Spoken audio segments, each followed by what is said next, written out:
Our second coin of today's video is the 1971 1-cent coin from the United States, a simple copper penny that carries a surprising mix of history, artistry, and collector potential. If you're enjoying this series, make sure to like, subscribe, and ring the bell icon so you never miss out on discovering what your pocket change might really be worth. Now let's talk about this coin, the 1971 Lincoln cent, a piece that's far more than just a penny. Struck by the U.S. Mint, this coin honors the 16th President of the United States, Abraham Lincoln, and continues one of the longest-running coin designs in U.S. history. On the obverse, or front side, we see the classic right-facing bust of Lincoln, designed by Victor David Brenner. His initials VDB are found just below Lincoln's shoulder, a subtle tribute to the artist whose design first appeared back in 1909. Along the top edge is the word liberty. To the left is In God We Trust, and to the right, the date 1971, sometimes followed by a mint mark, either D for Denver or S for San Francisco. If there's no mint mark, it was struck in Philadelphia. On the reverse, you'll find the detailed image of the Lincoln Memorial, which replaced the original wheat ears design in 1959. The words, United States of America, arc across the top, with the national motto, E pluribus unum, above the memorial. Below the denomination, 1 cent is boldly inscribed. Interestingly, if you look closely with a magnifying glass, you can actually see a tiny statue of Lincoln seated inside the memorial, making this the only U.S. coin design where both the obverse and reverse feature the same person. The 1971 penny was made of 95% copper and 5% zinc, weighing 3.11 grams and measuring 19.05 millimeters in diameter. It's the classic pre-1982 composition that collectors love, since later pennies were made with a copper-plated zinc core, which is lighter and less durable. Now, let's dive into what really matters: value and rarity. In 1971, the U.S. Mint struck an enormous number of pennies. Over 1.9 billion in Philadelphia no mint mark, about 2.9 billion in Denver D mint mark around, 525 million in San Francisco's mint mark, most of which were proof coins or specially made for collectors. With numbers that big, most 1971 pennies are still extremely common in circulation and are worth just 1 cent if heavily worn. But as always, the value starts to rise sharply for coins in uncirculated or proof condition, or for those with minting errors. Let's break it down. A 1971 penny from Philadelphia, an average circulated condition is worth 1 to 5 cents. In uncirculated condition, MS63 or higher, it can sell for $1 to $10. A 1971D penny is similar in value, common in worn condition, but worth $3 to $20 if it's bright red and uncirculated. The 1971S proof penny, struck with extra care in mirror-like surfaces, can fetch $5 to $30 depending on condition and color. Some deeply cameo proofs, those with frosty raised designs and brilliant fields, can go for even more now. Here's where things get exciting. There's a famous and highly valuable 1971 double die obverse. Rarity, one of the most sought-after Lincoln penny errors from the 1970s. On this coin, the words Liberty and In God We Trust appear doubled, as does the date. The doubling is bold and easily visible without a magnifying glass, because so few of these were struck before the mint caught the mistake. This era coin is incredibly rare. If you're lucky enough to find a genuine 1971 double die obverse penny, its value can skyrocket. Even a circulated example can bring $100 to $500, while uncirculated coins have sold for $1,000 to $3,000 or more at auction. One gem quality specimen once sold for over $5,000.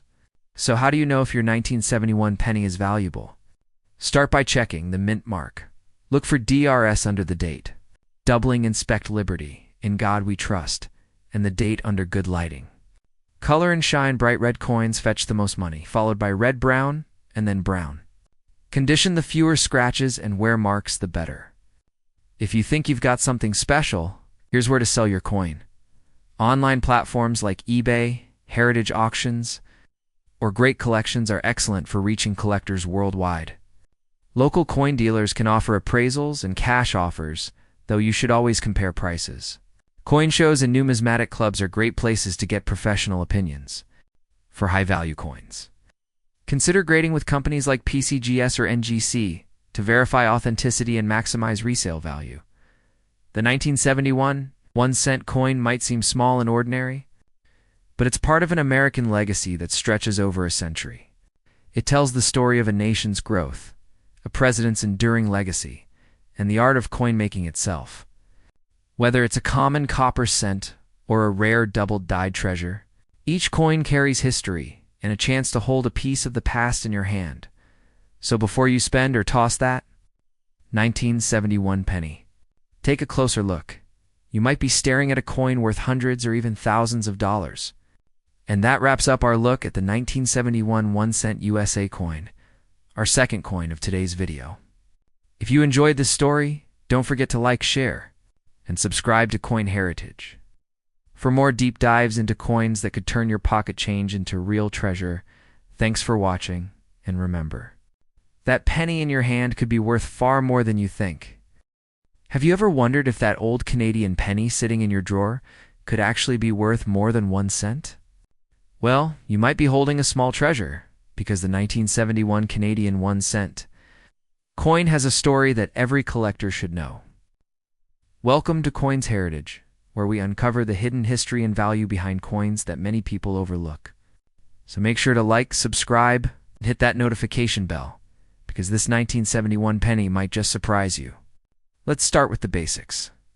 The 1971 1-cent coin from Canada may look ordinary, but it comes from an era when pennies were still made of real bronze, a warm, durable mix of 98% copper, 0.5% tin, and 1.5% zinc. It weighs 3.24 grams and measures 19.05 millimeters across, with a smooth edge.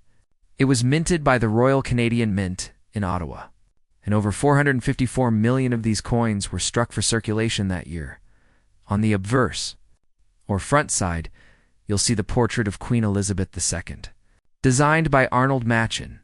The Queen is shown wearing a tiara, facing right, surrounded by the Latin inscription, Elizabeth II Digi Regina, which means Elizabeth II, by the grace of God. Queen. This portrait was introduced in 1965 and used throughout the 1970s. A graceful image of the young monarch during a time of modernization and progress in Canada. Flip it over.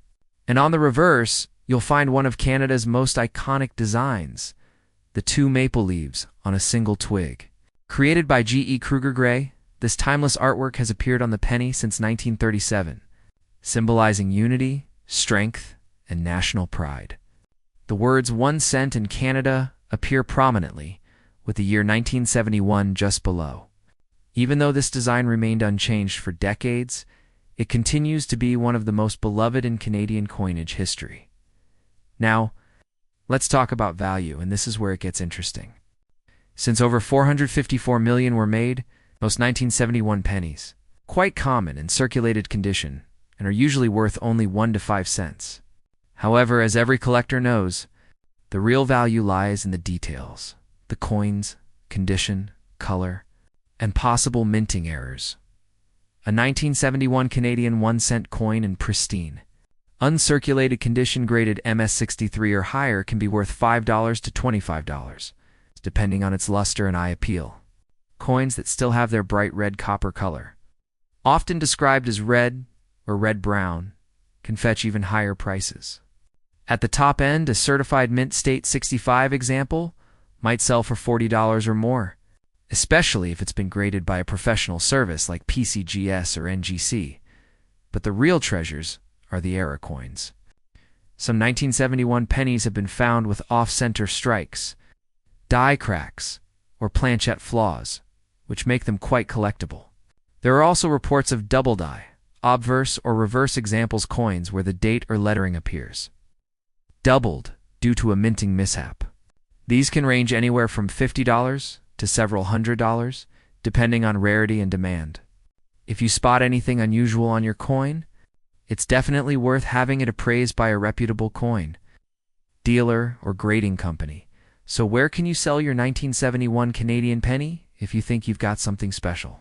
Here are your best options. Online marketplaces. Websites like eBay, Etsy, and Numisbids have active communities of collectors searching for Canadian coins. Always check recent sold listings to see real market prices before listing yours. Coin shops and dealers. Local coin shops or professional dealers can evaluate your penny's condition and offer a fair price. Make sure to compare offers to get the best deal. Coin shows and exhibitions. These are great places to meet serious collectors and get your coins authenticated on the spot. Online coin forums and Facebook groups. Many collectors trade and sell coins directly, which can sometimes get you better value if your coin is in top condition. Grading services. If you believe your coin is in exceptional condition or has an error, submitting it to PCGS or NGC for grading can greatly increase its marketability and price. And here's a bonus tip. Because the 1971 penny is made mostly of copper, it has metal value too. When copper prices rise, even common Canadian pennies can be worth more than face value just for their metal content. That's one more reason collectors and investors continue to hold. On to pre-1997 Canadian pennies. They're real copper, not the lighter plated ones that came later. The 1971 Canadian 1-cent coin may not look rare, but it tells the story of a Canada in transition, growing industries, new technologies, and a proud sense of national identity reflected even in its smallest denomination. It's a link between the traditional artistry of earlier coins and the modern, minting precision that would define later decades. So before you toss that 1971 penny aside, take a closer look. Is it shining like new? Do you spot any doubling or striking errors? That tiny piece of bronze might just be worth a lot more than 1 cent, and it's a piece of history worth holding on to. And that wraps up our spotlight on the 1971 1-cent Canada coin, a coin that proves even the smallest change can hold big stories and surprising value. If you enjoyed this video, don't forget to like, share, and subscribe to Coins Heritage for more amazing coin stories, values, and tips on how to sell your rare finds. Thanks for watching. And remember, check your change, because you never know when history is hiding right in your hands.